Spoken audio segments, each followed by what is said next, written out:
Students, इस video में हम लोग जानेंगे सीबीएसई क्लास 12 का इकोनॉमिक्स का इंपॉर्टेंट चैप्टर्स और उसको अच्छे से डिस्कस करेंगे जो इंपॉर्टेंट होगा 2026 बोर्ड एग्जाम्स के लिए। चलिए देखते हैं। कल पेपर होगा 80 मार्क्स का, उसमें देखिए 40 मार्क्स का क्या होगा, इंट्रोडक्टरी मैक्रो इकोनॉमिक्स होगा और 40 मार्क्स का इंडियन इकोनॉमिक डेवलपमेंट होगा। ठीक है, पार्ट ए में देखते हैं। इंट्रोडक्टरी मैक्रो इकोनॉमिक्स है, इसमें 40 मार्क्स है। पहला है determination of income and employment जो 12 मार्क्स का आएगा। दूसरा चैप्टर है national income and related aggregates. इस चैप्टर में ज़्यादातर न्यूमेरिकल क्वेश्चन आता है, एक थ्योरी भी आता है जो क्या है 10 मार्क्स का है। ठीक है, इसमें देखिए 3 मेथड इंपॉर्टेंट है, एक होता है value added method, income method और एक होता है एक्सपेंडिचर मेथड। उसके बाद देखिए नेक्स्ट चैप्टर आता है मनी एंड बैंकिंग जो क्या है 6 नंबर का आता है एग्जाम में। ठीक है, उसमें देखिए क्या क्या पढ़ना पड़ेगा, functions of central bank, RBI का क्या क्या फंक्शंस होता है, कैसे वो क्रिएट करता है। ठीक है, कमर्शियल बैंक कैसे क्रिएट करता है, और रेपो रेट और सीआरआर।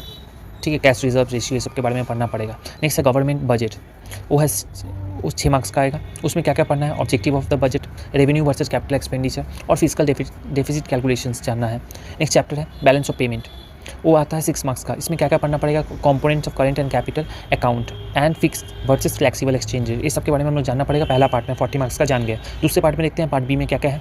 पार्ट बी देखिए इंडियन इकोनॉमिक्स डेवलपमेंट, ये है 40 मार्क्स का। इसमें देखिए पहला चैप्टर है करंट, पहला पार्ट है देखिए current challenges facing the Indian economy, ये आता है 20 मार्क्स का। इसमें क्या क्या हम लोग को फोकस करना पड़ेगा, पहला है ह्यूमन कैपिटल फॉर्मेशन के ऊपर फोकस करना पड़ेगा जिसमें क्या क्या पढ़ना है, role of education and health.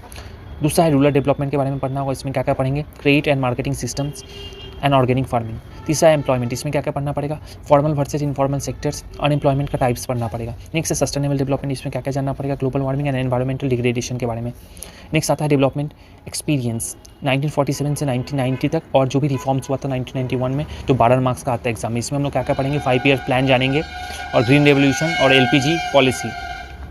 और लास्ट चैप्टर है कंपैरिजन विद नेबर्स, ये 8 नंबर का। इसमें हम लोग कंपैरिजन करेंगे इंडिया, पाकिस्तान एंड चाइना और लोग growth rate, SDI, human development index, ये सब के बारे में जानेंगे। ठीक है, तो इस चैप्टर में हम लोग जाने कैसे कैसे मार्क्स डिवाइड होता है और कैसे समझ आए।